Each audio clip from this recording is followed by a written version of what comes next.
Check. Requesting the camera team, please ఒక couple of steps వెనక్కి తీసుకోండి. అక్కడ క్రౌడ్లో కూర్చున్న వాళ్ళకి ఎవ్వరికి ఏం కనిపించట్లేదు. So requesting the camera team, మాకు తెలుసు ఎన్నిసార్లు క్యాప్చర్ చేసినా యూ వోంట్ బి సాటిస్ఫైడ్, దీనికి సాటిస్ఫాక్షన్ అనేది లేదు. I understand. Requesting the camera team to step back. Thank you. Okay అక్కడే సౌండ్ బాగుంది, ఎక్కడికి వస్తున్నాను. Thank you.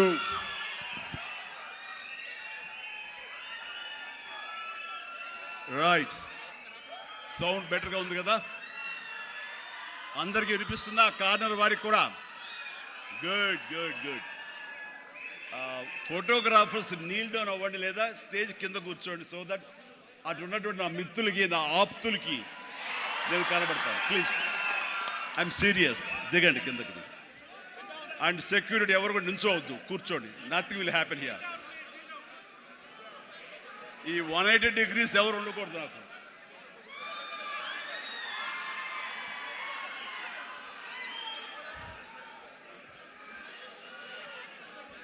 Thank you and good evening. APTA, American progressive Telugu association ఆధ్వర్యంలో నడుస్తున్న ఈ క్యాటలిస్ట్ ప్రోగ్రాంకి విచ్చేసినటువంటి అత్యంత మహారథులు దేశ విదేశాల నుంచి, ముఖ్యంగా అమెరికా నుంచి ఇక్కడ విచ్చేసి ఈ హైదరాబాదులో తెలుగు వారిని కలుసుకుంటూ తెలుగు వారిలో ఉన్న ఔత్సాహికుల్ని, యంగ్ ఎంటర్ప్రినర్స్ని ఎంకరేజ్ చేద్దాం అనే ఉద్దేశంతో ఒకరికొకరు చేదోడు వాదోడుగా ఉంటే ఆ వచ్చే రిజల్ట్ వేరేగా ఉంటుంది. ఆ రిజల్ట్ మనకే కాకుండా మన ప్రాంతానికి, మన రాష్ట్రానికి, మన దేశానికి, మనం ఉండే ఇతర దేశాలకు కూడా ఉపయోగపడే విధంగా ఉంటుందన్న విస్తృతమైనటువంటి విశాలమైన దృక్పథంతో ఈ రోజున ఇక్కడికి ఈ సమావేశం ఏర్పాటు చేశారు. ఈ సమావేశం ఇంత చక్కగా, ఇంత ఎలక్ట్రిఫైయింగ్గా, ఇంత ఎనర్జెటిక్గా జరుగుతూ ఇంతమంది ఈరోజు సమావేశమై మిమ్మల్ని చూస్తుంటే ఆప్తా సభ్యులు కాదు, నా ఆప్తులు అనిపిస్తుంది. అలాంటి ఆప్తులకు నా హృదయపూర్వక నమస్కారాలు తెలియజేస్తున్నాను. కొన్ని సభలకు వెళ్ళినప్పుడు ఏదో ముక్తసరిగా, మొక్కుబడిగా ఉంటుంది, కానీ ఇలాంటి చోటుకు వచ్చినప్పుడు నా కుటుంబ సభ్యుల మధ్య ఉన్న ఫీలింగ్, మీరంతా నా కుటుంబ సభ్యులు, ఒక పండుగ పురస్కరించుకుని నన్ను ఇక్కడ ఆహ్వానించారనిపిస్తుంది. అంత ఆహ్లాదంగా ఉంది, అంత ఆనందంగా ఉంది. ఇక్కడ చూస్తుంటే ప్రతి ఒక్కరిలోనూ నా మీద వారికి ఉన్న అభిమానం, ఈ తెలుగు మీద ఉన్న అభిమానం, ఈ దేశం మీద ఉన్న అభిమానం ప్రతి ఒక్కరి కళలో సుస్పష్టంగా కనబడుతూ ఉంది. అండ్ దానిగాను ప్రతి ఒక్కరికి నాకు ఇస్తున్నటువంటి ఈ యొక్క అద్భుతమైన స్వాగతానికి శిరస్సు వంచి నమస్కరిస్తున్నాను. ఇలాంటి అత్యద్భుతమైనటువంటి కార్యక్రమం ఇక్కడ ఏర్పాటు చేయడానికి ముందు ధైర్యం కావాలి, గట్స్ కావాలి. ఇంతమందిని ఇక్కడికి వచ్చి మనం అమెరికా నుంచి 10 మంది వచ్చి ఇక్కడ ఇంతమందిని మనం కలవగలమా? మన ఆహ్వానాన్ని మన్నించి ఇంతమంది వస్తారా? మన ఆంతర్యాన్ని, మన ఎయిమ్ని, మన ఫ్యూచర్, మన యొక్క ధ్యేయాన్ని అర్థం చేసుకుని వస్తారా అన్నటువంటి వీరందరికి కూడా వీళ్ళ అనుమానాలని, వీళ్ళ పటాపంచలు చేస్తూ ఇంతమంది తరలి రావడం అనేది నిజంగా ఈ యంగ్స్టర్స్కి, ఎవరైతే దీని వెనకాల ఈ సంవత్సరం ఉన్నారో, దీనికి ఈ కమిటీలో ఉన్నారో, ఈ ఎగ్జిక్యూటివ్ బాడీగా ఉన్నారో, వాళ్ళందరికీ ఎనలేని ఉత్సాహాన్ని ఇస్తున్నారు. అండ్ నా ఈ రాకకు కూడా ప్రధానమైన కారణం వాళ్ళని ఉత్సాహపరచాలి, వాళ్ళు అనుకున్న ఎయిమ్ నెరవేరేలాగా ఉండాలి. తద్వారా ఎంతోమంది ఔత్సాహికులకు ఇది ఊతంగా ఉండాలి. భవిష్యత్తులో వాళ్ళకి ఇది మరింత ఎత్తులకు ఎదిగేందుకు గాను వాళ్ళు అనుకున్నటువంటి ఆయా సంస్థలు కానీ, ఆయా ఎంటర్ప్రెన్యూర్లు కానీ, ఆయా కంపెనీల్లో కానీ వాళ్ళందరూ అభివృద్ధిలోకి రావడానికి దోహదపడి ఒకరికొకరు భుజం కాస్తూ, ఒకరికొకరు చేదుడు వాదోడుగా ఉంటూ, నేను కాదు, నా కుటుంబ సభ్యులు కాదు, నా స్నేహితులు కాదు, నా కమ్యూనిటీ, నా మనుషులు, నా తెలుగువారు, వీళ్ళందరూ కూడాను పైకి రావాలనే సదుద్దేశంతో ఈ తెలుగు కమ్యూనిటీని మనందరం ఒకటి చేసి వాళ్ళందరూ అభివృద్ధి దోహదపడాలి. ఈ రోజున మనం సంపాదించుకున్నాం, మనం అమెరికాలో బాగా ఉన్నాం అనే కాకుండా మనం బాగుండటంతో పాటు మరింత మంది కూడా బాగుండాలన్న సదుద్దేశంతో ఈ రోజున ఈ క్యాటలిస్ట్ అనే ఈ ప్రోగ్రాం ఆప్తా ఆధ్వర్యంలో నిర్వహించడం అనేది ఎంతో ఉదాహరణ. వారందరికీ కూడా అభినందనలు తెలియజేస్తాను. వారిలో ముఖ్యంగా సుబ్బు కోట, అలాగే సాగర్ లగ్గిశెట్టి, అలాగే Ramesh Tummu, Madhu Valli chairman of the APTA, అలాగే చంద్ర నల్లం, శ్రీనివాస్ చందు, శ్రీనివాస్ చిమిట, విజయ్ గుడిసేవ, బాబీ అడ్డా. ఇలాగా ఇందులో కొద్ది పేర్లు మాత్రమే ఉన్నాయి. చెప్పాలంటే ఇక్కడ ఉన్న ప్రతి ఒక్కళ్ళ పేరున మనం చెప్పుకొని పోవాలి. వారందరికీ కూడా నా సంతోషాన్ని వ్యక్తం చేస్తున్నాను. ఇక్కడ ప్రత్యేకించి యంగ్ ఎంటర్‌ప్రెన్యూర్‌షిప్ గురించి కానీ ఎంటర్‌ప్రెన్యూర్ గురించి మీరు చెప్పాలి, ఏదైనా మాట్లాడాలి అంటే ఏం మాట్లాడాలి? ఎంటర్‌ప్రెన్యూర్‌కి ప్రాపర్ స్పెల్లింగ్ కూడా తెలియదు నాకు. ఏం మాట్లాడాలి, ఎలా చేయాలి దీని గురించి అంటే నాకు తెలియదు. నాకు అప్పుడు అనిపించింది, ఒక మనిషి అభివృద్ధిలోకి రావటానికి ఈ ఎంటర్‌ప్రెన్యూర్‌షిప్ గురించి మన పెద్ద పెద్ద ఎడ్యుకేషనిస్టులు ఏమైతే నిర్వహిస్తాయో, ఏమైతే చెబుతాయో అవన్నీ కూడా మన కాలేజీకి వెళ్లకుండా బహుశా నేర్చుకున్నామేమో, అవి మన అంతరంతరాల్లో ఉండి మనల్ని ప్రాంప్ట్ చేసినేమో. కాబట్టే అంచెలంచెలుగా మనం ఈ స్టేజ్కి చేరుకున్నాము. అంటే నేను ఒక నోవేర్ నుంచి ఈ రోజున సమ్వేర్కి ఈ రోజున వచ్చానంటే కనుక బహుశా అవన్నీ కూడా నాలో అండర్ కరెంట్గా ఉండి నన్ను ప్రాంప్ట్ చేస్తూ, నన్ను ఎంకరేజ్ చేస్తూ, నన్ను సరైన మార్గంలో నడపబట్టి ఈరోజు ఈ స్టేజ్కి వచ్చానేమో. కాబట్టి నా గురించి, నా ఎదుగుదల గురించి, నేను ఎవాల్వ్ అయిన విధానం గురించి, నన్ను నేను మలుచుకున్న విధానం బట్టి, ఆయా ప్రతికూల పరిస్థితిలో ఎలాగ నేను దాన్ని నాకు అనుకూలంగా చేసుకుని, నాకు అనుకూల పరిస్థితి చేసుకుని ఎలా ఎదుగుతూ వచ్చాను అనేది ఈరోజు మీతో నేను చెప్పుకోగలిగితే, మీరందరూ చదువుకున్న వాళ్ళు కాబట్టి ఈ యొక్క ఎంటర్‌ప్రెన్యూర్‌షిప్లో, ఈ బిజినెస్లో, ఈ కార్పొరేట్లో ఏమేమి చెబుతారో వాటి మీరు అన్వయించుకోవచ్చు. అందులో ఈరోజు నా గురించి నేను చెప్పుకోవాల్సి వస్తే కనుక ఒక సాదాసీదాగా ఒక లో మిడిల్ క్లాస్ ఫ్యామిలీ నుంచి ప్రారంభించిన వాడిని ఈరోజు కొత్తగా నేను చెప్పాల్సిన అవసరం లేదు. కానీ ఇదివరకు గతంలో ఎవరితో షేర్ చేసుకోలేనటువంటి కొన్ని విషయాలు, అది ఈ రోజున ఫోటోగ్రాఫర్ ప్లీజ్ కూర్చోండి. ఆల్ ద 3 కానిస్టేబుల్ గారు ప్లీజ్, థ్యాంక్ యూ. వాళ్ళందరూ ఏమండి మీరు అడ్డొస్తారు, మీరు కిందకి వెళ్ళిపోండి, ఓకే ప్లీజ్, అటు అడ్డులేకండి. Thank you. సో నేను ఎలాగొచ్చాను, ఏమిటి నా మైండ్ సెట్ ఎలా ఉండింది, ఎప్పటికప్పుడు అది మార్చుకుంటూ ఎలాగ నేను ఎవాల్వ్ అయ్యాను అనేది ఈ రోజున మీతో నేను షేర్ చేసుకుంటే అది చాలామందికి ఆలోచింపజేస్తుంది, ఆచరించేలా చేస్తుంది. అది ఆమోదం అయితే కనుక అది వినియోగించుకునేలాగా కూడా చేస్తుందని నేను ఆశిస్తున్నాను. అండ్ నాకు చిన్నప్పుడు స్కూల్లో చేరినప్పుడు 7th 8th క్లాసుల్లో నాకు ఇంట్రెస్ట్ అనేది ఏమిటి అని అన్ని ఏదో ఒకటి సాధించాలి, ఏదో ఒకటి ఉండాలని ఉండేది.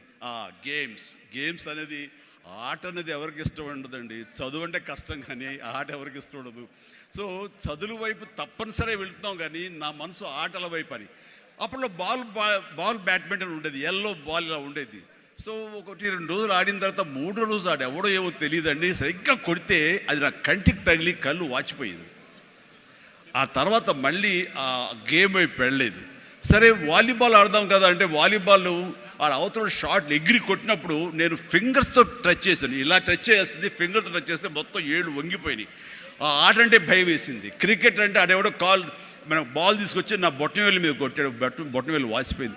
ఏంటి మన గేమ్స్ అచ్చొచ్చేలా కనపట్లేదు, నెక్స్ట్ ఇది కాదులే అనుకున్నాగా ఎన్సీసీ అనేది, నేను ఎక్స్ట్రా కరికులర్ యాక్టివిటీస్లో పార్టిసిపేట్ చేయాలని నాకు ఎన్సీసీ కనిపించింది.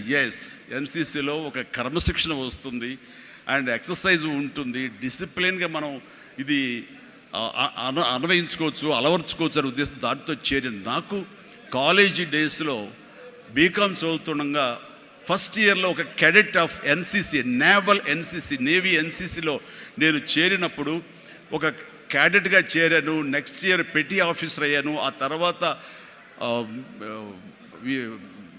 క్యాడెట్ కెప్టెన్ అయ్యాను. ఆ తర్వాత సీనియర్ క్యాడెట్ కెప్టెన్ని 3rd ఇయర్లో అయ్యాను. అవ్వటమే కాదు, ఈ మన ఇంటర్నేషనల్గా నేషనల్ వైడ్గా జరిగేటటువంటి మన ఆర్డీసీ క్యాంప్ రిపబ్లిక్ డే సెలబ్రేషన్స్లో మా రాష్ట్రపతి రోడ్డు మీద నేను మన సైన్యంతో పాటు నేను కూడా కవాతు చేయడం జరిగింది. వాట్ వండర్ఫుల్ ఎక్స్పీరియన్స్ అంటే, ఓ పక్క నుంచి ప్రధానమంత్రి గారు, పక్కన ఇందిరాగాంధీ గారు అప్పట్లో అండ్ ప్రెసిడెంట్ వాళ్ళందరూ ఉన్నప్పుడు వాళ్ళు నడుస్తుంటే ఇది కదా మనం సాధించామంటే ఎస్ అనుకునేవాడిని. ఐఎమ్ 9 క్లౌడ్లో ఉండేవాడిని అనమాట, క్లౌడ్ 9లో. నేను ఆ రకంగా చేసినప్పుడు ఎన్సీసీలో సాధించేశాను అనుకునేవాడిని. ఆ తర్వాత నెక్స్ట్ ఏంటి అంటే నాకు దారి కనపడలేదు. మహా అయితే కనుక ఒక సబ్ లెఫ్టినెంట్ గానో మళ్ళీ నేవీలోనో పడవల్లోనో ప్రయాణం చేయాలి, షిప్పులో. అది కాదు, something else is bothering me. ఏం చేయాలి అని అనుకుంటుండగా నాకు అనిపించింది, కాలేజీలో అనుకోకుండా ఒక డ్రామా వేశాను. ఆ డ్రామా పేరు రాజీనామాలో నాకు బెస్ట్ యాక్టర్ వచ్చేసింది. వెంటనే ఆ ఫోటోగ్రాఫ్ ప్రింట్ చేసి మా కాలేజీ మ్యాగజైన్లో వేసేసారు. అండ్ అక్కడి నుంచి ఎక్కడికి వెళ్తున్నా సరే అమ్మాయిల దగ్గర నుంచి తోటి వాళ్ళ దగ్గర నుంచి నన్ను హీరోలాగా చూస్తుంటే అబ్బా రాత్రి డ్రామా చూసాము, ఆ చైర్మన్ పాత్రలు అదరగొట్టేసాము, చాలా బాగుంది అంటుంటే అప్పటిదాకా ఎవరు నన్ను అలా చూడని వాళ్ళు ప్రతి ఒక్కరి నడుచుకుంటూ వెళ్తుంటే, సైకిల్ మీద వెళ్తుంటే నన్ను అలాగ చూస్తారు. ఆ చూపులో అందమైన అమ్మాయిలు అలా ఇంకా చూస్తుంటే ఇంకా ఖుషిగా అనిపించేది. వావ్, అది ఎంత ఎంకరేజింగ్గా ఉండేదంటే ఎస్ నా ఫ్యూచర్ యాక్టింగ్ అయితే ఎలా ఉంటుంది అన్నది అక్కడ సీడ్ పడింది. అక్కడి నుంచి నా ఇంట్రెస్ట్ డెవలప్ అయింది. అక్కడి నుంచి సినిమాలు చూడటం, సినిమా మీద దృష్టి పెట్టడం జరిగింది. డిగ్రీ అయిపోగానే ఏం చేయాలి అని నాన్నగారితో వాళ్ళతో డిస్కషన్ వచ్చినప్పుడు నేను మెడ్రాస్ వెళ్ళి సినిమా యాక్టర్ని అవుతాను అనగానే నాన్నగారికి సినిమాల మీద మక్కువ ఉంది. ఆ ఎక్కడ లోకల్గా సినిమా షూటింగ్ జరుగుతుండగా ఆ ప్రొడ్యూసర్ తోటి ఉన్నప్పుడు నాన్న 1-2 వేషాల్లో చిన్న వేషాలు, మహా అయితే సెకండ్స్తో ఉంటుంది, 1 మినిట్ కూడా ఉండదేమో. ఏ సెంటర్గా నాకు ఇది ఎందుకు చేయకూడదు, చెయ్యొచ్చురా, కానీ అది మన ఏరియా కాదు, మనకు ఎవరు తెలిసిన లేరు, అక్కడ దిక్కుముక్కు లేదు, నీకు ఎవరు ఆసటగా నిలబడతారు, బాసటగా నిలబడతారు, ఎవరిని చేయూతనిస్తారు, చాలా కష్టం, ఎక్కడో అన్నోన్ ఫీల్డ్కి వెళ్ళి నువ్వు రాణించగలవా, ఒంటరిగా వెళ్తున్నావు అని అంటే ఏదో గట్ ఫీలింగ్, నేను రాణిస్తాను అన్న నమ్మకం, నేను వస్తాను అన్న నమ్మకం.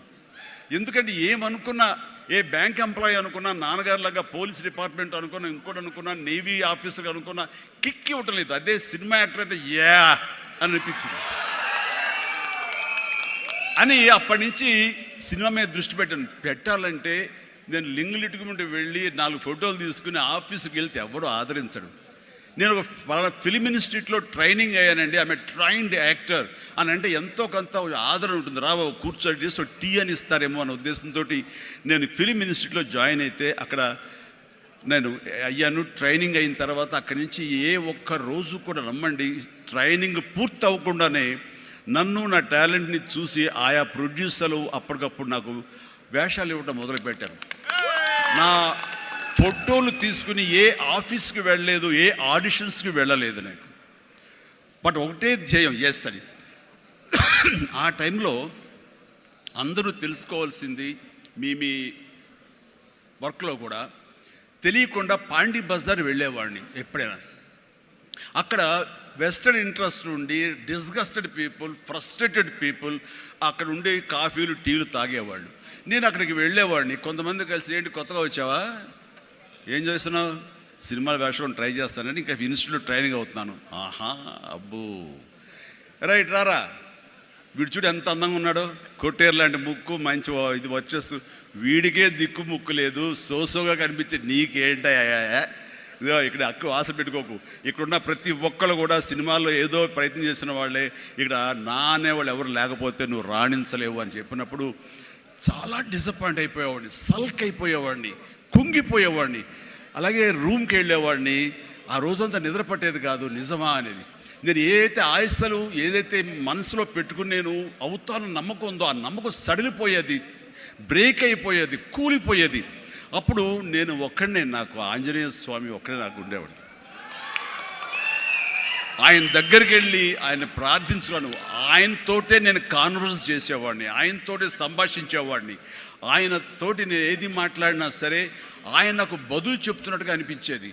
నేను ఎవరు వెళ్ళమన్నారా అక్కడికి, నెగిటివిటీ ఫీల్డ్లోకి, నీకు పాజిటివ్ కావాలి. ఎక్కడైతే నీకు పాజిటివిటీ ఉంటుందో నీ పాజిటివ్ ఫీలింగ్ని, నీ ఎయిమ్ని అది ఎన్హాన్స్ చేస్తుంది, స్ట్రెంగ్తన్ చేస్తుంది. అక్కడికి వెళ్ళు. అది గట్టి పడేంత వరకు, నీకు అవకాశాలు వచ్చేంత వరకు, నువ్వు రాణించేంత వరకు నెగిటివిటీని అస్సలు దగ్గర తీసుకోకు. ఫ్రస్ట్రేటెడ్ పీపుల్స్ సమక్షంలో వెళ్ళకు. నీ మీద నమ్మకం పెట్టుకో అని ఆ భగవంతుడు నాకు చెప్పాడు. ఏ పర్సనాలిటీ డెవలప్మెంట్స్ కానీ, ఏ మన బిజినెస్ మేనేజ్మెంట్లో కానీ ఏ బుక్స్ నాకు ఏమీ తెలియదు, అది స్పెల్లింగ్ కూడా తెలియదు నాకు. ఆయన చెప్పినప్పుడు ఇంట్యూషన్, అది నా అంతరాత్మే నాకు ప్రబోధించిందా లేకపోతే బయట నుంచి ఆ భగవంతుడే చెప్పాడా అది నేను అది నిర్వచించను. కానీ ఇక మీద అటు వెళ్ళకూడదు అని అనుకున్నాను. ఎప్పుడు ఇంతవరకు మళ్ళీ ఆ నెగిటివిటీ వైపు, వాళ్ళ ఫ్రస్ట్రేటెడ్ పీపుల్ ఎప్పుడు ఎంటర్టైన్ చేయలేదు నేను. ఆ నమ్మకమే నాకు నిజంగా నాలో బలమైంది. అంటే మీరు ఒక ఉదాహరణ చెప్తాను అందరికీ అర్థమయ్యేలాగా. మనం ఒక అద్భుతమైనటువంటి సౌధం, ఒక బిల్డింగ్ కట్టాలంటే స్లాబ్ వేస్తాం. ఆ స్లాబ్ వేసినప్పుడు ఆ వేసిన ఒక్కరోజు వర్షం పడకుండా ఉంటే బాగుండు, అది దాని నీరు తగలకుండా ఉంటే బాగుండు, అన్ని రకాల కేర్లు తీసుకుని వెదర్ రిపోర్ట్ కూడా తీసుకుని మనం స్లాబ్ వేస్తాం. ఆ స్లాబ్ వేసిన 24 అవర్స్ తర్వాత దాన్ని నీరు పడితే గనక లోపల మొత్తం అది పాడైపోతుంది. అలాంటి స్లాబ్ ఆ తర్వాత క్యూరింగ్ చేయడం కోసంగా అదే వాటర్ తోటి మనం క్యూర్ చేస్తాం మనం. అప్పుడు ఆ వాటర్ దాన్ని స్ట్రెంగ్తన్కి బలమేస్తుంది తప్ప అది కూలిపోవడానికో ఇదే పాడైపోవడానికో దోహదపడదు. అంటే మనం మానసికంగా గట్టిపడినప్పుడు ఏ నెగిటివిటీ అయినా సరే మనం ఏమీ చేయలేదు. అంటే ఇంకొక ఉదాహరణ చెప్పాల్సి వస్తే కనుక, ఒక పెరుగు తోడుకుంటున్నప్పుడు ఆ ప్రాసెస్లో ఒక చిన్న ఉప్పు బెళ్ళ పడ్డా లేదు ఒక నిమ్మకాయ రసం అందులో పడ్డా సరే మొత్తం విరిగిపోతుంది. అదే పెరుగు గట్టిపడిన తర్వాత దాంట్లో అదే నిమ్మకాయ అదే ఉప్పు వేస్తే ఆ రుచే వేరు. అందుకని మనం ఆ యొక్క ప్రాసెస్లో ఉన్నప్పుడు, అది సాధించాలనే మన పట్టుదలతో ఉన్నప్పుడు ఎలాంటి నెగిటివిటీ ఉండకూడదు. నీ మనసునే నమ్ముకోవాలి. నీ ఎయిమే నీకు మెయిన్. కళ్ళ గంతలు కట్టిన గుర్రంలాగా నీ ఎయిమ్ వైపు నువ్వు సాధించుకుంటూ దాన్ని ఏమైనా సరే నా వశం చేసుకోవాలన్న పట్టుదలతో వెళ్తూ ఉండాలి. వెళ్ళేవాడి కష్టాన్ని నమ్ముకోవాలి, పర్సివరెన్స్ నమ్ముకోవాలి, డెడికేషన్తో ఉండాలి. ఆ రకంగా నేను నిజం చెప్తున్నాను. నేను ఎప్పుడు ఎక్కడ ఏ చెడు అలవాట్లకు కానీ, ఎక్కడ ఏ వయసెస్ కానీ, వ్యసనాలు కానీ లోను కాకుండా ఆంజనేయ స్వామి అనేవాడు నా ధ్యేయం. నాకు సినిమాలో నెంబర్ 1 అవ్వాలన్నది ఒకటే ధ్యేయం.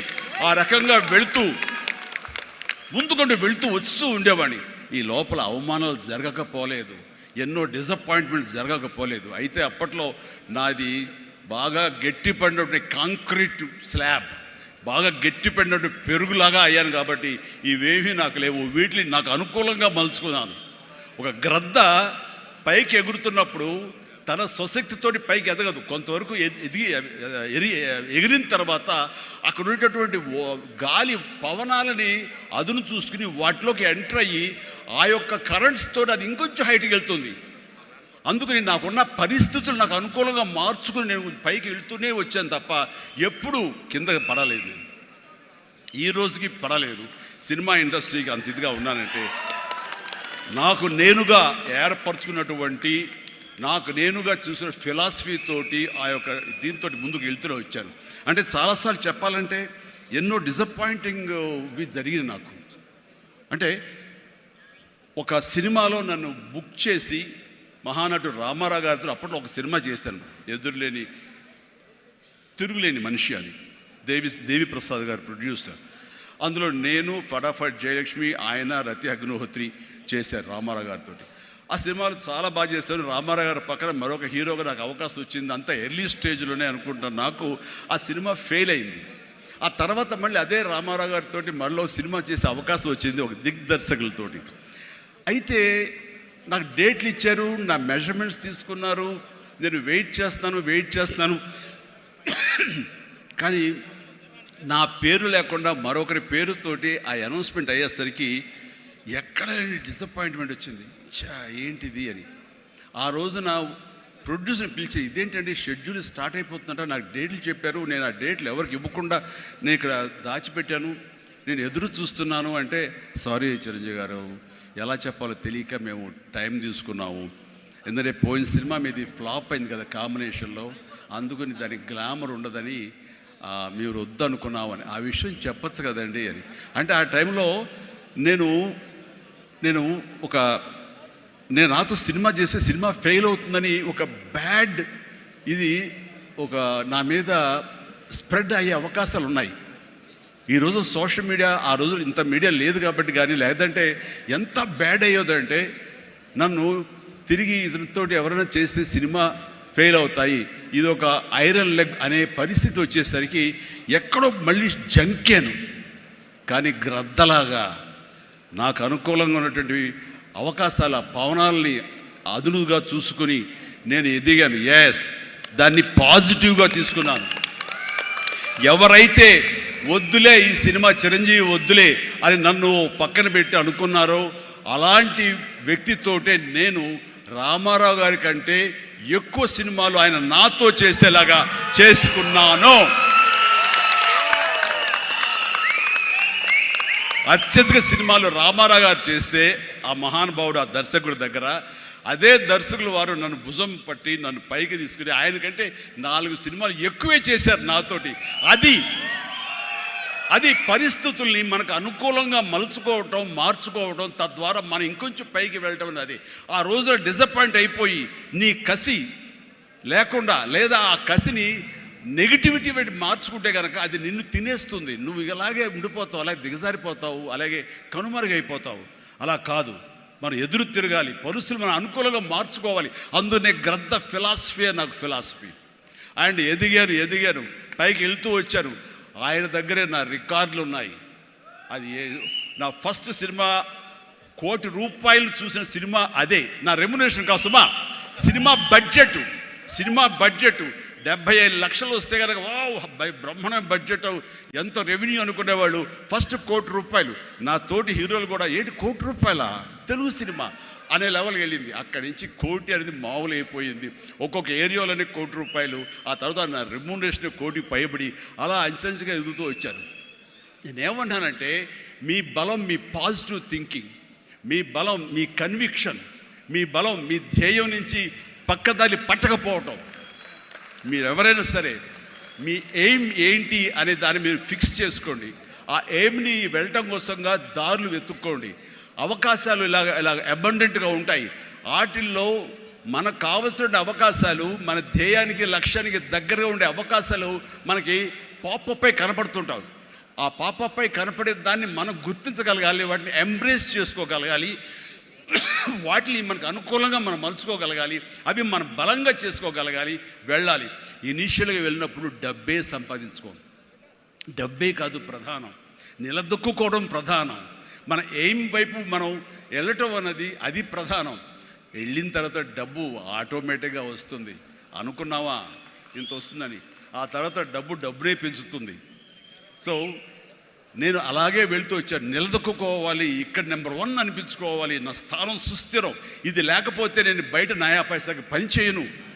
ప్రైమ్ టైం నా లైఫ్లో అయిపోయింది కాబట్టి ఇక్కడ ఏమైనా సరే అని ఆ రకంగా వెళ్ళాడు. ఎక్కడ ఈగోకు వెళ్ళకుండా, ఎక్కడ హర్ట్ అవ్వకుండా, వాళ్ళు నన్ను సినిమాలను తీసేసరే, నన్ను కాదన్నారే అనే కోపం కంటే కూడాను వాళ్ళని ప్రసన్నం చేసుకోవాలి. వాళ్ళు మళ్ళీ అతన్ని మనం బాధ పెట్టుంటామేమో కదా అని వాళ్ళ మనసుల్లో వాళ్ళు వాళ్ళు గిల్ట్ ఫీల్ అయ్యేలాగా చేసి నెక్స్ట్ ఏమైనా సిద్ధం సినిమా చేయాలయా అని అనిపించేలాగా నా బిహేవియర్ ఉండేది. ఆ బిహేవియర్ తోటి వాళ్ళ ఆఫీస్కి వెళ్ళి కూర్చునేవాడిని. అంటే అక్కడ నాకు ఒక పౌరుషం లేదని కాదు, పరిస్థితి నాకు అనుకూలంగా మలుచుకోవడంలో నేను అది ఆ రకంగా కొంచెం తగ్గి వెళ్తాను. నేను తగ్గడం మూలంగా ఆ తర్వాత వచ్చే కరెంటు వేవ్స్ దాని మీద ఎక్కితే అదే తీసుకెళ్తాను పైకి. అది నమ్మిన వాడిని నేను. అలాంటి దర్శకులతోటి, ఆ దర్శకులతోటి నేను హైయెస్ట్ సినిమాలు చేశాను అన్నది ఈ రోజున వాస్తవం. అలాగే ఇక్కడ సినిమా ఇండస్ట్రీలో నీ టాలెంట్ అనేది ఇనిషియల్ స్టేజ్లో secondary. How you behave, how you cooperate with the producers. So all the time how you look in to their benefit, వాళ్ళ బాగులు ఎలా చూసుకుంటావు, వాళ్ళకి లాభం రావాలి ఎలా చూసుకుంటావు అనే దాని మీద దృష్టి పెడితే అది నిన్ను మరింత దగ్గర చేర్చుకుంటుంది. రామారావు గారి ఎగ్జిట్ తర్వాత, ఆయన పాలిటిక్స్కి వెళ్ళిన తరువాత ఒక గ్యాప్ లోపల ఉన్నారు మహానటులు ఎంతోమంది ఉన్నారు. శోభన్ బాబు గారు, కృష్ణరాజు గారు, కృష్ణ గారు, నాగేశ్వర గారు అందరూ ఉన్నారు. ఆ టైంలో ఒక కొత్త వాడికి ఛాన్స్ రావడం అనేది ఎంత కష్టం అనేది నేను ప్రత్యేకించి చెప్పక్కల. ఈ రోజుల్లో మాత్రం కానే కాదు. ఆ రోజుల్లో ఏంటి అంటే నా టాలెంట్ ఉంది కదా ఎస్ అని అనుకుంటే కుదరదు బాబు. నీ బిహేవియర్ కూడా దానికి అడిషనల్గా యాడ్ అవ్వాలి. మనం కొంచెం ఏంటంట అని ఇలా అన్నామనుకోండి, అబ్బో వీడితో ఎక్కడ పడుతున్నా బాబు, వద్దురే బాబు, ఆల్టర్నేటివ్ చూడండిరా అనేలాగా వాళ్ళ మైండ్ సెట్ ఉంటుంది. మనలాంటి నటులు ఎంతోమంది ఉంటారు. బట్ వాళ్ళలో మనం బెస్ట్ ఆప్షన్ అంటే అపార్ట్ ఫ్రమ్ అవర్ హిస్టానిక్ టాలెంట్స్, మనకున్న నైపుణ్యం కంటే కూడా మన వ్యక్తిత్వం అని కూడా అక్కడ చాలా చాలా ప్రధానమైన పాత్ర వహిస్తుంది. అలాంటి వ్యక్తిత్వాన్ని నమ్ముకుని వాళ్ళ ఆఫీసులకు వెళ్ళి కూర్చుని వాళ్ళతో సత్సంబంధాలు ఏర్పరచుకుని మీలో ఒకడిని అంటూ వాళ్ళకి ఆ నమ్మకం కలిగించి పెట్టి అలా ముందుకు వెళ్తుండేవాడిని. ఎలాగో ఎవాల్వ్ అయ్యాను అంటే నన్ను ఇండస్ట్రీ నాకు చేయూతనిచ్చి ఇండస్ట్రీ నన్ను పైకి ఎదిగేలా చేసింది అనే దానికంటే నన్ను ప్రేక్షకులు ఫస్ట్ వాళ్ళను గుర్తించారు. ఇండస్ట్రీ గుర్తించలేదు, ప్రేక్షకులు గుర్తించారు, ప్రేక్షకులు చేయూతనిచ్చారు. అందుకనే ప్రేక్షకుల పట్ల నాకు ఎప్పుడూ కృతజ్ఞత ఉంటుంది. ఇది మీకు అర్థమయ్యేలాగా తేర్తలంగా చెప్పాలి అంటే రామారావు గారు ఎగ్జిట్ తర్వాత ఎవరు అంటలో ఇద్దరు ముగ్గురు పోటాపోటీగా నిలబడి ఉన్నప్పుడు లక్ష్మీ ఫిలిం డిస్ట్రిబ్యూటర్స్ అని విజయవాడలో ఉండేవాళ్ళు. అప్పట్లో ఇప్పట్లాగా బయింగ్ అలాంటివి లేవు. ఏరియాల వైజ్ బైక్ కొనటం సినిమాలు లేవు, బయర్ సిస్టమ్ లేదు, ఓన్లీ డిస్ట్రిబ్యూషన్. అంటే డిస్ట్రిబ్యూటర్ అనేవాళ్ళు బెజవాడ నుంచి వచ్చి ఎవరెవరు ఏ సినిమాలు తీస్తారు, కథలు నచ్చితే కనుక ఆ కథకి ఇంత బడ్జెట్ ఇచ్చేవాళ్ళు. ఆ బడ్జెట్ తోటి సినిమాలు తీసేవాళ్ళు, అందులో లాభాలు ఎంతో మిగుల్చుకొని మిగతా వాళ్ళు డిస్ట్రిబ్యూటర్స్ వాళ్ళు డిస్ట్రిబ్యూట్ చేసుకుని ఆ వచ్చే డబ్బు వాళ్ళు పంచుకునేవాళ్ళు. ఇది సిస్టమ్. ఆ సమయంలో ఒక కథ చెప్పి మేము సో హీరోని మేము అనుకుంటున్నామని ఆ ప్రొడ్యూసర్స్ చెబితే లింగమూర్తి గారని లక్ష్మీ ఫిలిమ్స్ సంబంధించినటువంటి వాళ్ళ CEO ఆయన వచ్చారు. ఓకే, ఎంత ఎక్స్పెక్ట్ చేస్తున్నారు ఆ హీరో మీద? అప్పుడు 25 crores ల్యాక్స్, సారీ క్రోర్స్ కాదు, ల్యాక్సే, 25 lakhs 30 lakhs, కానీ మాది బడ్జెట్ ఎక్కువ అండి, 50 lakhs పైన అవుతుంది అని. అంటే ఆ హీరో మీద 50 lakhs అంటే మాకు చాలా రిస్క్. చిరంజీవి అని వస్తున్నాడు కదా, అతని మీద అయితే ఇస్తాం అని. ఎందుకు ఇస్తారు, అతను ఏంటి కొత్తగా వస్తున్నాడు కదా అంటే, రావడం ఏంటి, ఖైదీ లాంటి సినిమా చేశాడు. ఆ ఖైదీలో అతని డ్యాన్సులకి ఫైట్లకి ఎక్స్ట్రాగా జనం విపరీతమైనటువంటి రెస్పాన్స్ ఉంది. మేము జనంలో ఉంటాం, బెజవాడలో ఉంటాం, మిగతా ఊళ్ళ నుంచి ఫీడ్బ్యాక్ తీసుకుంటాం, మాకు తెలుసు అతని పొటెన్షియాలిటీ అంటే. చెన్నైలో ఉండేవాళ్ళు, మెడ్రాస్లో ఉండేవాళ్ళు కొంచెం సంశయిస్తూ వచ్చారు. కాదండి, ఇతనైతేనే 50 ఇస్తాం, వాళ్ళైతే మాత్రం 30 కంటే ఎక్కువ ఇవ్వలేము అని వాళ్ళు తేల్చి చెప్పిన తర్వాత ఆయన ఒక మాట అన్నాడు, సాంగ్స్ అండ్ ఫైట్స్ అనేవి అప్పటి వరకు మినీ ఇంటర్వెల్స్, స్మోక్ చేసేవాళ్ళు కానీ, లేకపోతే బాత్రూమ్ వెళ్ళేవాళ్ళు కానీ, లేకపోతే రిఫ్రెష్మెంట్స్ కోసం బయటికి టీ తాగడం వెళ్ళేవాళ్ళకి సాంగ్ రాగానే వాళ్ళు బయటికి వెళ్ళిపోయేవాళ్ళు. ఫైట్స్ అనగానే కొంచెం అసహనంగా ఉండి బయటికి వెళ్ళిపోయేవాళ్ళు. ఎందుకంటే అది డూప్ చేస్తున్నాడు రా, మధ్యలో క్లోజప్స్లో హీరో తప్ప, అండ్ సాంగ్స్లో ఏంట్రా అది అలాగే ఉండేది కామెంట్స్ అని. ఆయన చెప్పిన మాటలు ఇవి, నా మాటలు కాదు. ఆయన అన్నారు, కానీ అదే ఈ అబ్బాయి సాంగ్స్ అయితే కనుక ప్రొజెక్టర్ ఆపి మళ్ళీ రిపీట్ తోటి మళ్ళీ వేయండి అని అనిపించుకుంటున్నారు. ఇది మాకు కావాలి, ఇది మాకు డబ్బులు తెచ్చిపెట్టేది, కాబట్టి ఈ అబ్బాయి అయితే కనుక ఇంత ఇస్తాము అని తేల్చుకోడంటే అప్పుడు వీళ్ళందరూ తప్పనిసరి, అంటే ప్రజలు కోరుకుంటున్నారు కాబట్టి, డిస్ట్రిబ్యూటర్స్ ఇన్సిస్ట్ చేస్తున్నారు కాబట్టి నాకు ప్రొడ్యూసర్ అప్పుడు నా వైపు చూశారు. అది పోయి ఏమైందంటే రామారావు గారి తర్వాత రామారావు గారి ప్రొడ్యూసర్లు ఎవరున్నారో అంతమంది ప్రొడ్యూసర్, దేవిప్రసాద్ గారు, చలసాని గోపి గారు, త్రివిక్రమ్ గారు అండ్ వాట్ నాట్, ఏడు నాగేశ్వరరావు గారు, ఇలాంటి నిష్ణాతులైన ప్రొడ్యూసర్లు అందరూ ప్రతిరోజు నా షూటింగ్లు ఎక్కడ జరుగుతున్నా, ఎవరితో జరుగుతున్నా, ఏ ప్రొడక్షన్ జరుగుతున్నా సరే వచ్చి నా దగ్గర కూర్చుని వాళ్ళందరూ కలిపి ఈవినింగ్ స్నాక్స్ తింటూ ఉండేవారు.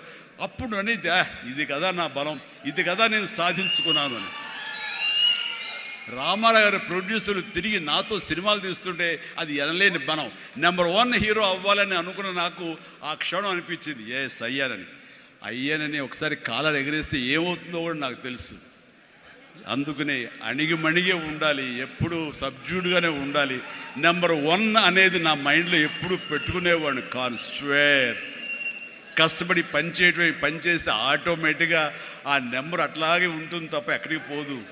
అదే నమ్మకంతో తప్ప నేను నెంబర్ 1 చెప్పుకుంటే అది నాతో నిలబడుతుందన్న నమ్మకం లేదు. మనం కష్టపడి అలాగే అదే విధంగా ముందుకు సాగుతూ ఉంటే కనుక ఆటోమేటిక్గా వస్తుంది. ఆ నెంబర్ 1 స్థానం అలా నిలబడి ఉంటుంది. అది గట్టిగా నమ్మిన వాడిని. ఇది ఎవరు చెప్పింది కాదు, నా అంతరాత్మ నాకు చెప్పింది కాబట్టి దాంతో ఫాలో అవుతూ వచ్చేవాడిని. అందుకని ఈ రోజున నేను సరదాగా ఎంటర్ప్రినర్షిప్ వెళ్ళది నేను నా సోత్కర్షం చెప్పకూడదు అనుకుంటున్నప్పుడు నేను ఏం పాయింట్ చెప్పాలని ఊరికి గూగుల్ చేసేవేళ చేస్తే the key principles to become an entrepreneur, identify your passion. NCC తర్వాత నిర్దిష్టంగా నా ప్యాషన్ ఏంటో నాకు తెలిసి వచ్చింది. Acting and take calculated risk. నానన్నారు, ఈ సినిమా ఇండస్ట్రీలో ఎవరు తెలియదు, నువ్వు వెళుతున్నావు, అది రిస్క్ కదరా, మరి అక్కడ ఎవరు రాణించకపోతే ఏం చేస్తారు?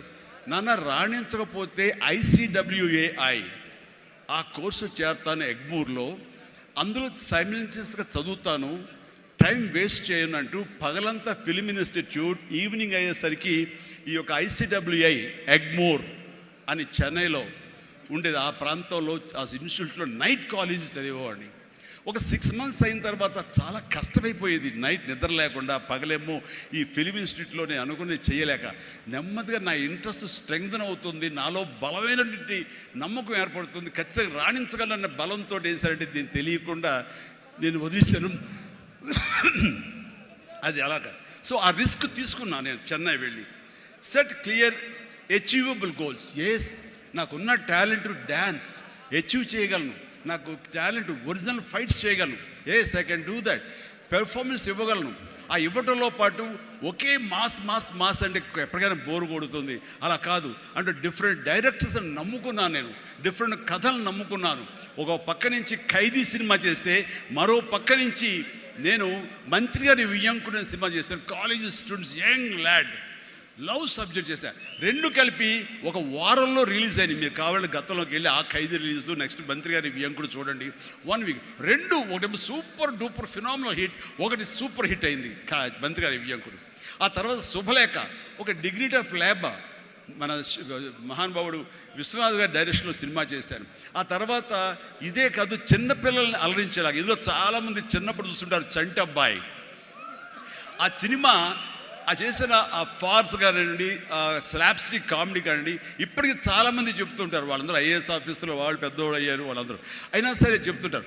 అదొకటి. ఇట్లాగా వైవిధ్యమైనటువంటి క్యారెక్టర్స్, స్వయం కృషి కానివ్వండి, యాక్షన్ సినిమాలు కానివ్వండి, రాఘవేంద్రరావు గారి గ్లామర్ క్యారెక్టర్స్ కానివ్వండి, కోదండరావు రెడ్డితో చేసిన కామెడీ కమర్షియల్ సినిమాలు కానివ్వండి, గోపాల్తో చేసినటువంటి ఫ్యాక్షన్ సినిమాలు కానివ్వండి, అట్లాగా 1-2 అలాగా మన ఇది మా బావగారు బావన అలాంటి సబ్జెక్టులు కానీ, ఒకటే ఇలా ఇంద్ర ఇలాంటి సబ్జెక్టులు అందరూ చూస్తుంటే కనుక నాకు అనిపించింది, అన్ని రకాలుగా నాకున్నటువంటి టాలెంట్స్ని అన్ని పక్కలకి వ్యాపింప చేశాను. అంటే అంతమంది ప్రేక్షకుల్ని ఈ రోజున మహిళా ప్రేక్షకులు వచ్చి ఆప్తుల్లాగా వచ్చి నన్ను ప్రేమించిన లేడీసే కాదు, యంగ్స్టర్సే కాదు, పసిపిల్లలే కాదు, పెద్దవాళ్ళే కాదు, ధనికులే కాదు, ప్రతి ఒక్కళ్ళు క్లాస్ మాస్ వాళ్ళు వీళ్ళు అందరూ ఇంతమంది ప్రేమించారు. కాబట్టి ఈ రోజున ఇంతమంది నేను ఆస్తిగా చేసుకున్నాను, ఇంతమంది ప్రేమ పొందే అదృష్టం ఆ భగవంతుడు కల్పించగలిగాడు.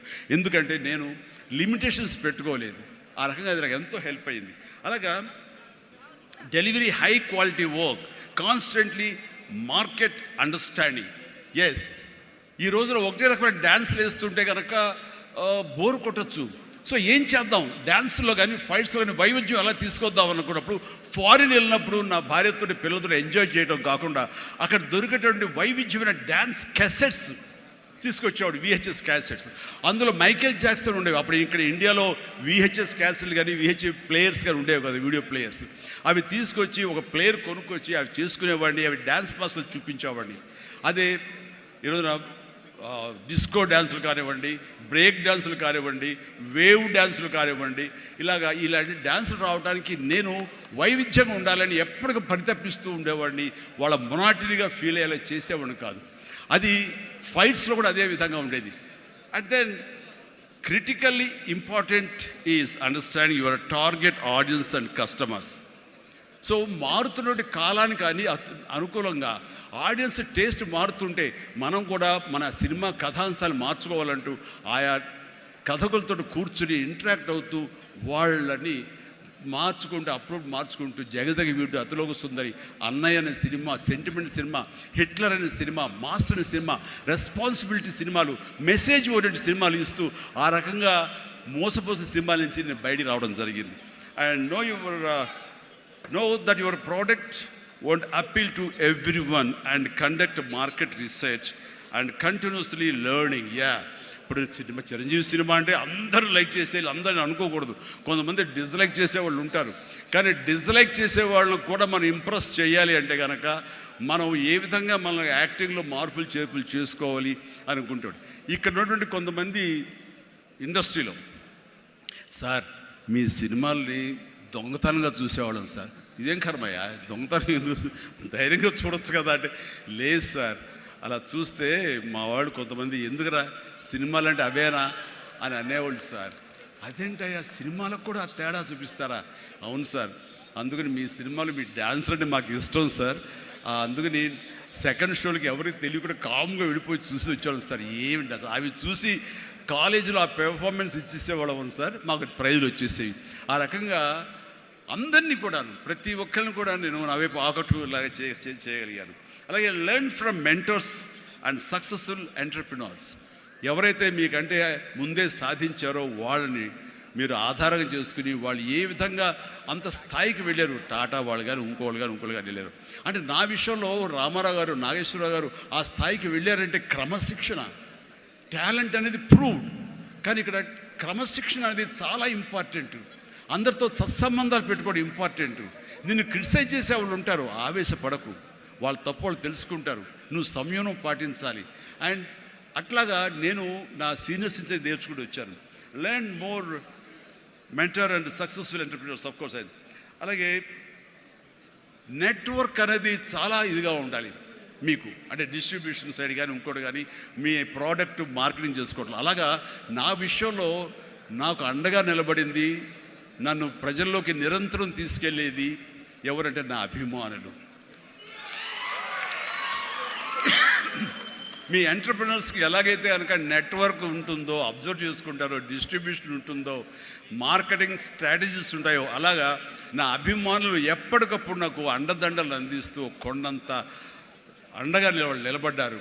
వాళ్ళు నా కోసం ప్రాణం ఇచ్చే లెవెల్కి వాళ్ళు ఉన్నారు. నేను అన్నాను, మీరు నాకు ప్రాణం ఇవ్వక్కర్లేదు, మీ యొక్క సహాయ సహకారాలతో రక్తం ఇచ్చి ప్రాణాలు నిలబెట్టండి అన్నాను. ఆ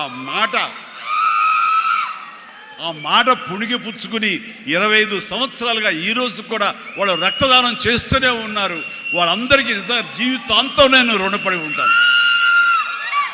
అందులో భాగంగా ఎక్కడో ఉన్నట్టు నా మాట, ఇక్కడ మాట్లాడిన నా మాట అమెరికా దాకా వినపడింది. కాబట్టి ఆప్తా ఎన్నోసార్లు నా పేరు మీద బ్లడ్ బ్యాంకులు నిర్వహించారు, రక్తదానాల శిబిరాలు నిర్వహించారు. ఈ రవి కానివ్వండి, మధు కానివ్వండి, ఇలాంటి వాళ్ళందరూ కూడాను ఇవి చేశారు. ఈ రోజున అన్ఫార్చునేట్లీ రవి వర్రే ఒక బ్రెయిన్ స్ట్రోక్ వచ్చేది ఆగిపోయినప్పుడు, ఆ విషయం తెలిసినప్పుడు అతనికి వీడియో పెట్టాను నేను. వీడియో, రవి డోంట్ వర్రీ, ఇవన్నీ స్మాల్ థింగ్సే బట్ అన్ఫార్చునేట్, సో త్వరలో కోలుకుంటావని అతను నేను మెసేజ్ పెట్టినప్పుడు అతను పొందిన ఆనందం అంతా ఇంత కాదు, అది ఎంతో ఉత్సాహాన్ని ఇచ్చింది. ఈ రోజున కోలుకుంటున్నాడు. ఈ రోజున ఈ సభ రవి రావాలి, అన్ఫార్చునేట్ రాలేకపోయాడు. కానీ నెక్స్ట్ ఇదే సభ ఇక్కడ జరిగితే కనుక రవి వస్తాడు, నేను వస్తాను, మీతో ఉంటాను. మీ అందరి ఆశీస్సులతోటి రవి లాంటి ఎంతూజియాస్టిక్ గాయ్ కోలుకుంటున్నాడు. వాళ్ళు మధుతోటిను, సాగర్ గారితో, మన ఇతర ఫ్రెండ్స్ తోటి, సుబ్బు చంద్రశేఖర్ గారితో, వీళ్ళందరితో కూడాను మళ్ళీ కలిసి ఈ యొక్క సభల్ని ఇంతకంటే మరింత అద్భుతంగా చేయాలి. అండ్ ఆ రకంగా నేను మీ ఎంటర్‌ప్రెన్యూర్‌షిప్ యంగ్‌స్టర్స్ ఎలాగ రావాలి ఏమిటి అనేది నా గురించి నేను చెప్పుకోవడంలో తెలియకుండానే మీకు అందరికీ చెప్పాను. అది మీకు అందరికీ అర్థమై ఉంటుందేమో అనిపిస్తుంది. కాబట్టి ఇది నాకు గొప్ప అవకాశం. ఈ తీరుగా ఈ రీతిగా ఇదే విధంగా మనం వెళ్ళగలిగితే కనుక ఎవ్వరికి అడ్డుండదు. ఇక్కడ ఒక్కొక్కరు ఒక్కొక్క గ్రేట్ ఎంటర్‌ప్రెన్యూర్స్ అవుతారు. ప్రతి ఒక్కళ్ళు మీ మీ సలహాలు సంప్రదింపులు మీ సీనియర్స్ తోటి మీరు ఆయా సమయంలో ఇంటరాక్ట్ అవుతూ what to do what not to do how to go about it అనేది మీరు తెలుసుకుంటూ ఎప్పటికప్పుడు మీరు అప్డేట్ చేసుకుంటూ రిస్క్ ఉంటుంది.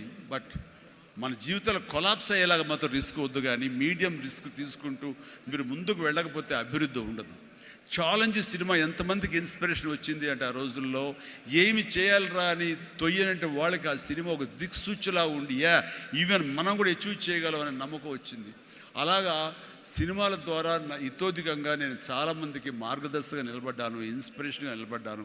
ఆ రకంగా మీరు కూడా ఈ వండర్ఫుల్ జీవితం ఒకే ఒక జీవితం దీన్ని సద్వినియోగపరుచుకుంటూ మీరు మరింత హైట్స్కి ఎదగాలని మరింత అభివృద్ధిలోకి ఎదగాలని ఇదే సభ 1 ఇయర్ లోపు జరిగినప్పుడు మీరు ఫీల్ అవ్వాలి. లాస్ట్ టైం మనం వచ్చే జనవరి 25 కానీ ఈ జనవరి 26 ఆ ప్రాంతాల్లో మనం ఎంత ఎదిగాము ఇది అంటే చిరంజీవికి మీరు చెప్పుకుంటే కనుక అంతగా మించి నాకు కావాల్సిన ఏమీ లేదు. ప్రతి ఒక్కరిని మనస్ఫూర్తిగా ఈ అవకాశాన్ని సద్వినియోగపరచుకోండి. మీ యొక్క అభివృద్ధికి దీన్ని thank you thank you thank you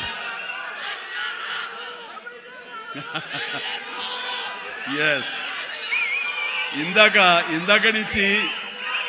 నుంచి చాలా చెప్తూ నా అచీవ్మెంట్స్ గురించి చెప్పాను. Pawan Kalyan is my achievement, Ram Charan is my achievement, నా ఫ్యామిలీలో ఉండే అందరు బిడ్డలు అందరూ కూడా నా అచీవ్మెంట్. వీళ్ళందరూ చూస్తుంటే ఇది కదా నేను సాధించానని. మొన్న పవన్ కళ్యాణ్ ఇంటికి వచ్చినప్పుడు ఒక మాట అన్నాడు, అన్నయ్య నీకు ఒక మాట అనేవాడికి గుర్తుందా అని. ఏమన్నానరా, మన ఇంట్లో ఇంతమంది మీరందరూ ఉన్నందుకు నాకు ఈ అవకాశం భగవంతుడు ఇచ్చినందుకు ఇది నాతో ఆగిపోకూడదు. ఒక రాజ్ కపూర్ ఫ్యామిలీలో ఎంతమంది ఎలా ఉన్నారో ఆ రకంగా మరొక రాజ్ కపూర్ ఫ్యామిలీ మన మెగా ఫ్యామిలీ అవ్వాలి అని నువ్వు చెప్పావు. ఈ రోజున చూస్తుంటే తలుచుకుంటే నీ మాట ప్రభావం, నీ మాట మంత్రంగా ఈరోజు పనిచేసి మన ఫ్యామిలీలో ఇంతమంది 9 ఉన్నాము, 10 మంది దాకా ఉన్నావు అంటే కనుక నీ మాట పవర్. ఎందుకంటే నువ్వు చాలా నిష్కల్మషంగా అంటావు, అనేదో కన్విక్షన్తో అంటావు, అందులో ఎలాంటి పొల్యూషన్ ఉండదు కాబట్టి దానికి బలం ఎక్కువ అన్నయ్య. మంచి మనసుతో అంటావు, పాజిటివ్తో అంటావు అని కళ్యాణ్ బాబు అంటే అవును కదా అనుకున్నా. తెలియకుండా అదే ఒక పత్రిక కపూర్ ఫ్యామిలీ ఆఫ్ సౌత్ అంటూ మా గురించి ప్రస్తావించినప్పుడు భగవంతుడా, ఇది మా గొప్పతనం కాదు, నువ్వు ఈ ప్రజలు నా అభిమానులు ఈ ప్రేక్షకులు మమ్మల్ని ఆదరించారు కాబట్టి మేము ఈ స్థాయిలో ఉన్నాము అనుకున్నది ఆ రకంగా సాధించగలిగాము అనిపిస్తుంది. అండ్ గతంలో ఎప్పుడు నేను ఏ సభలోనూ ఇంత మనసిప్పి మాట్లాడుకోలేదు. అది మీతోటి నేను మనసిప్పి మాట్లాడుకునేంత ఆప్తుల మధ్య ఈ ఆప్తా సంస్థ సంబంధించి నా గుండెని టచ్ చేశారు. అందుకు నేను లోపల నుంచి అది తన్నుకు వచ్చింది కాబట్టి మనస్ఫూర్తిగా నా కుటుంబ సభ్యులతోటి నా వాళ్ళతోటి నేను మాట్లాడుతున్నట్టుగా అనిపిస్తుంది. అండ్ మీరు ఎప్పుడు ఈ ఆప్తా సంస్థ ఇప్పుడు ప్రెసిడెంట్గా ఉండొచ్చు, రేపొద్దున ఇంకోటి ఉండొచ్చు, ఎవరైనా సరే ఇదే డెడికేషన్ తోటి, ఇదే కన్విక్షన్ తోటి, ఇదే నమ్మకంతో మీరు అంతా ముందు చేయాలి. అండ్ ఇక్కడ ఈ రోజున ఈ అద్భుతమైనటువంటి ఎన్విరాన్మెంట్లో ఈ యొక్క వెన్యూలో మనం చేయగలుగుతామంటే వెనకాల మన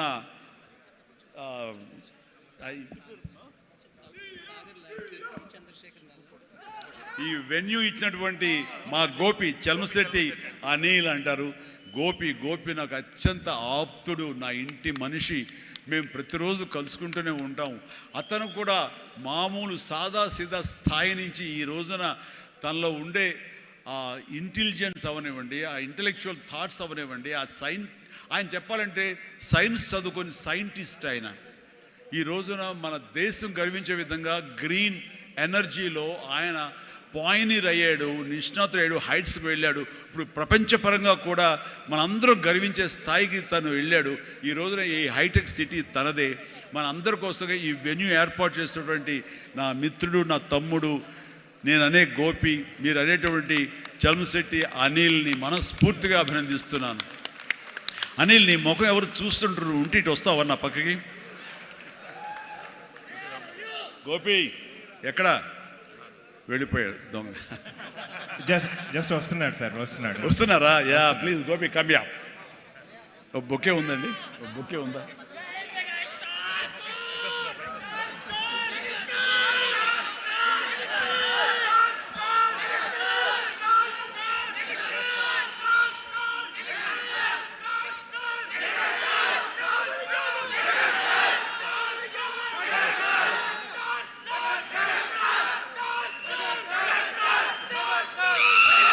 మెగాస్టార్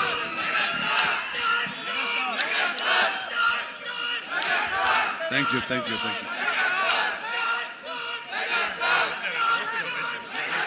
గోపి గారు, థ్యాంక్ యూ గోపి. అండ్ వీళ్ళు ఏర్పరచిన ఈ సభకి మీరు చేసినటువంటి ఈ యొక్క సపోర్ట్కి వారందరి తరఫున, ఆప్తా తరఫున, నేను ఆప్తా క్యాటలిస్ట్ తరఫున నేను మీకు ధన్యవాదాలు తెలియజేస్తాను. More important is I want to this being a catalyst and an entrepreneurial platform. It is the basic nature what we have to learn. మనం ఈ పర్సనాలిటీ నుంచి నేను I think I personally know him 70 years. Before that, I always learned so many things understanding Chiranjeevi garu. How hard work, determination, commitment to the society, family, the fundamentals of any entrepreneur to create a social impact. The fundamentals what we have learned and learned from him. And today I would say most of the credit goes to him. I always say you are my guru. Yes, sir.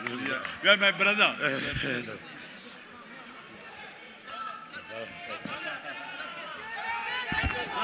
అందరూ దయచేసి కూర్చుంటే చిరంజీవి గారు వచ్చి కూర్చుంటారు. మీరు please stage ఖాళీ చేసి అందరూ దయచేసి స్టేజ్ పక్కకి వెళ్తే చిరంజీవి గారు వచ్చి కూర్చుంటారు.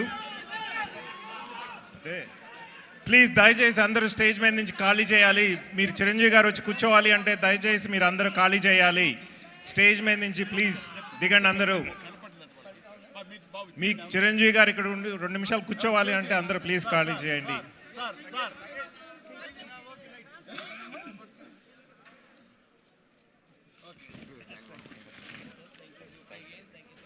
థ్యాంక్ యూ అండి. So nice of you. చాలా ఓపికగా, ఎంత ఎంకరేజింగ్గా విన్నారు ఆ మాటలు. నమస్తే, గుడ్ నైట్, జై హింద్.